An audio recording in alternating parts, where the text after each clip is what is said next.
Good morning, sir. Good morning, my dear children. Sit down. Thank you, sir. তোমরা সবাই ভালো আছো তো? হ্যাঁ স্যার, আমরা খুব ভালো আছি। আপনি কেমন আছেন স্যার?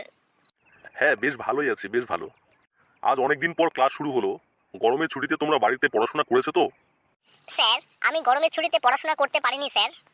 কেন? তুমি এই দীর্ঘ সময় ছুটি পেয়েও বাড়িতে পড়াশোনা করোনি কেন? স্যার, স্কুল ছুটির একদিন পরে আমি মামার বিয়ে খেতে গিয়েছিলাম। বেশ ভালো কথা, কিন্তু পুরো ছুটিটাই কি মামার বাড়িতে কাটিয়ে দিলে নাকি? না স্যার, বিয়ের 4 দিন পরে বাড়িতে ফিরে এসেছিলাম। তাহলে ছুটির পড়াগুলো করলে না কেন? স্যার, মামা বাড়ি থেকে ফিরে এসে দেখি আমাদের বেড়ালটি আমার বইয়ের ব্যাগের ভিতরে 3টে বাচ্চা দিয়ে সব বই নষ্ট করে ফেলেছে। এই জন্য স্যার ওই বইগুলো আর পড়তেই পারলাম না আমি। খুব ভালো, খুব ভালো। স্কুল ব্যাগটা খুলে রেখেছিলে কেন? মায়েরই বলছি, আমি খুলিনি স্যার, বেড়ালটা বোধহয় নিজেই খুলে নিয়েছিল। ঠিক আছে, বসো।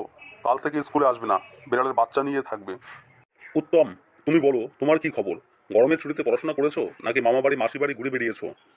স্যার, গরমের ছুটিতে প্রচণ্ড গরমের কারণে আমিও পড়াশোনা করতে পারিনি স্যার। কেন? তোমাদের বাড়িতে কি ফ্যান ছিল না? ফ্যানের হাওয়া খেয়ে পড়াশোনা করতে পারোনি? স্যার, আমাদের বাড়িতে ফ্যান কুলার সবই আছে স্যার, কিন্তু আমাদের গ্রামে খুব লোডশেডিং হয় আর খুব লো ভোল্টেজ থাকে, সেই কারণে ফ্যান ঘুরতে চায় না স্যার। তাহলে হাত পাখা ব্যবহার করতে পারতে। স্যার, হাত পাখা নাড়াতে নাড়াতে আমার 2টা হাত প্রায় অবশ হয়ে গিয়েছে। জানেন স্যার, আমাদের পাশের বাড়ির পল্টু হাত পাখা ব্যবহার করতে গিয়ে একেবারে চোখে লাগিয়ে চোখ নষ্ট করে ফেলেছে। আর তাই দেখে আমার মা বাবাও আমাকে হাত পাখা ব্যবহার করতে দেয়নি। আর এইসব কারণে স্যার আমি পড়াশোনা চালিয়ে যেতে পারিনি। আচ্ছা শাহজাহান, তোমার কি খবর বলো? ছুটির পড়াগুলো ঠিকঠাক পড়ে এসেছো তো? স্যার, এই প্রচণ্ড গরমের মধ্যেও আমি পড়াশোনা করতেছিলাম, কিন্তু স্যার কিছুই মনে থাকতেছিল না। প্রচণ্ড গরমে শরীরের সব ঘামের লগে পড়া সব বাইরে চলে যাইতেছিল। What a nonsense! তাহলে বেশি করে জলপান করতে পারতে। স্যার, অধিক জলপানের বিষয়ে আমি আইতাছি। স্যার, প্রচণ্ড গরমের কারণে আমার জামা প্যান্ট সব ভিজে যাইয়া সর্দি লাইগা ডিহাইড্রেশন রোগ হইলে ডাক্তার কইলো বেশি করে জল খাইতে, কিন্তু স্যার ডাক্তারের কথা শুনে আমি আরো বেশি জল খাইয়া বিপদে পড়লাম। কেন? আবার কিসের বিপদ হয়েছিল শুনি? স্যার, বেশি করে জল খাওয়ানোর ফলে 2 মিনিট পর পরই আমার খালি মুতা ধরতেছিল।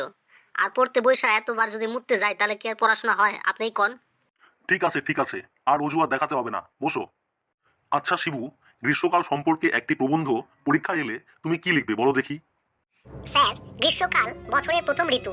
আমাদের দেশে বৈশাখ ও জ্যৈষ্ঠ মাসে এই ঋতু দেখা যায়। এই সময় সূর্যের এত বেশি তাপ থাকে যে খাল বিল নদী সব শুকিয়ে যায়।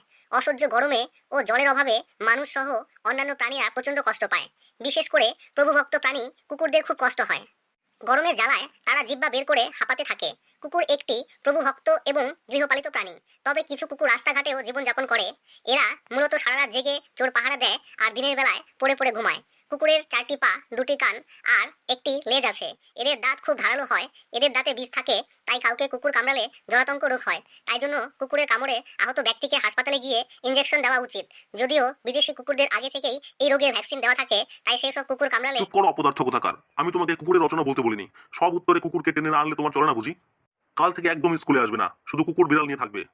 বসো এখন, বসো। শোনো, আগামী সোমবার থেকে তোমাদের ফাইনাল পরীক্ষা। পরীক্ষায় যদি কেউ তোমরা নকল করার চেষ্টা করো তাহলে কিন্তু আমি মেরে তক্তা বানিয়ে দেবো, এই আমি বলে রাখলাম। Thank you sir.